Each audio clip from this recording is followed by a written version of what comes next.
what's your opinion on like body count? Should guys ask for a girl's body count? No. Never, gentlemen. Oh my God. Guys, listen to me. Should guys ask about her exes? Like what's the... No. Don't ask anything. No, you don't ask, you observe.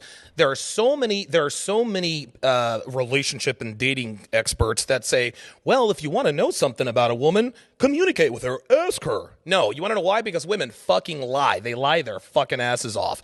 When you ask a girl about her body count, it does two things. Number one, it makes you look insecure as a man, number one. Number two, she is going to lie. It doesn't matter what number she tells you. Whatever number she tells you guys, multiply it by 17 dozen, and that's around the answer. That's probably around dozen. Yeah. I mean, give or take a dozen in either direction. I mean, you never know. But yeah, don't ask women about their body counts, man, because she's never going to tell you the truth. Instead, you observe. Mm-hmm. Now, ladies, if your guy asks you your body count, keep an eye out. You lie your ass off.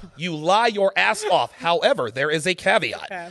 If a girl is messing around if a girl is messing around with a dude who asks her what her body count is, chances are he probably doesn't have game. He probably doesn't have that much experience with women. Because if you have experience with women, you know not to ask them their body counts because you know they're going to lie. However, let's just say that there is one gross outlier, a guy who actually has a little bit of game and knows his way around a woman, asks you the body count question, tell him 7. Lie your ass off. But the caveat is this, and this is why we tell guys to observe. If you tell a guy that your body count is 7, but your body count is closer to 77, you better act like your body count is 7. Because let's just say I'm dating a girl, and in a moment of weakness, I get drunk. What's your body count? 7. I'm like, oh, okay. But then she has a tattoo, right? She seems to know a lot of guys. She's very flirtatious. When she's around men she's attracted to, she gets demonstrative. Have you ever heard of this before? Like you can tell when a woman is attracted to a man when if you're at the grocery store, right? If a woman's at a grocery store and she finds herself being attracted to you, she will do things to get your attention. She'll be demonstrative. Maybe she'll make a motion. So she'll maybe speak a little bit louder so that you turn your head in that direction.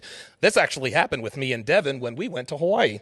Mm-hmm. This happened to me and Devin when we went to Hawaii. So we're sitting there at breakfast, and we had only been seeing each other for a few months. And we're right in front of each other. And I noticed that all of a sudden she starts talking with her hands. Devin never talks with her hands because she's a low-key person. I turn around and and it's basically Thor sitting behind me. You want to know what I did? I got to the side just like this so that they could see each other. I said, well, Devin, if you want the guy's number, you should just ask him. I mean, we can trade up hotel rooms.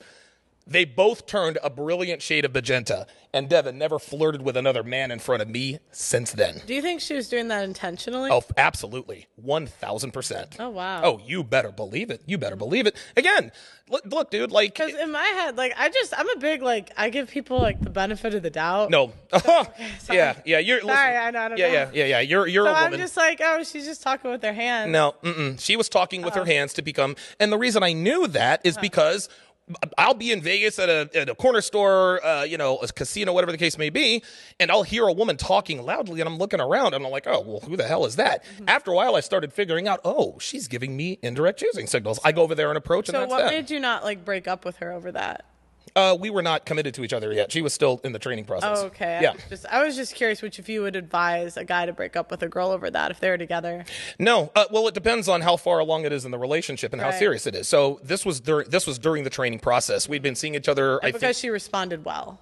Well, yeah. Coachable? Okay. Yeah. I mean, guys have to understand when you're training a woman for a relationship, there's going to be a learning curve. She's not going to get it right all the time. Mm-hmm. And Devin, she was 39 years old. She had just come out of a 20-year marriage.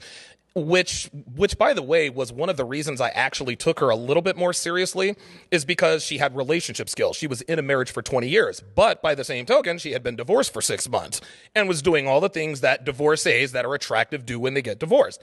And so I had to train a lot of those bad habits out of her, which included indirectly flirting with men in my presence. So as from the woman's point of view, what bad habits can we get rid of to make us more marriageable to the men today?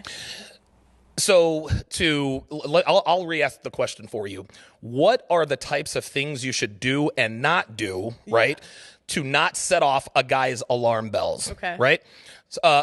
First of all, stay off your phone. Stay off your phone. That's what I would do. Second thing I would do, and if you really like the guy, delete your Instagram. Delete your Instagram.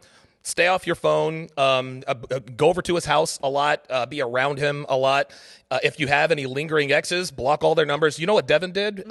What Devin did when I told her, all right, she was like, hey, look, I want to be with you, blah, blah, blah. I said, all right, well, yeah, this is the training process. She changed her phone number. She changed her phone. Yeah, she changed her phone number. She had an Android. Went to Apple, changed her phone number. So she cut off all communication with any and all exes, flings, whatever the case may be. It almost sounds nice. I should change my number. I was thinking about this. I'm like, that is probably a good idea. I was like, then I could just limit, because now, people come back, they start hitting me up for things, get on the channel, It's like, I have too many people that have my number anyway. Well, listen, we laugh and we chuckle, but let's just say, for the sake of argument, there was a guy that you were interested in and maybe he was interested in you. If you were to change your phone number and you tell him why you did it, that would make an impression on him. Of that, I am certain. What do you guys think in the back? If a girl came up to you and was like, I changed my number for you.